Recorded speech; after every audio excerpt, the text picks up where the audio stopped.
السلام علیکم ناظرین، آپ دیکھ رہے ہیں نیشنل نیوز HD۔ میں ہوں محمد ارسلان اور نظر ڈالتے ہیں آج کی اہم خبروں پر۔ نارووال سے نمائندہ محمد فاروق کی رپورٹ کے مطابق محمد ندیم خالق رضا نقشبندی صدر مجلس معارف اقبال پاکستان نے کہا کہ قائد اعظم محمد علی جناح کی کاوشوں سے پاکستان کا وجود اللہ تعالیٰ کا احسان عظیم ہے۔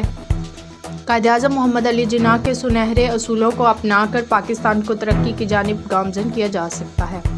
ان خیالات کا اظہار انہوں نے مجلس معارف اقبال پاکستان کے زیر اہتمام 25 دسمبر قائد اعظم محمد علی جناح کی ولادت کے سلسلہ میں منعقدہ تقریب سے صدارتی خطاب کرتے ہوئے کیا۔ بزرگ صحافی محمد فاروق نے کہا کہ قائد اعظم محمد علی کی بدولت ہم آزاد فضا میں سانسیں لے رہے ہیں۔ جنرل سیکرٹری شاہد رشید نے کہا قائد اعظم محمد علی جناح وہ شخصیت تھے جنہوں نے نقشہ عالم کو تبدیل کر کے رکھ دیا۔ اس موقع پر جرنلسٹ اینڈ رائٹر کلب کے جنرل سیکرٹری عامر محمود ملک، سینئر صحافی عثمان مغل اور دیگر بھی موجود تھے۔ بعد ازاں قائد اعظم کی ولادت کے سلسلہ میں کیک کاٹا گیا اور ملک و قوم کی ترقی، سلامتی، خوشحالی کے لیے دعا بھی کی۔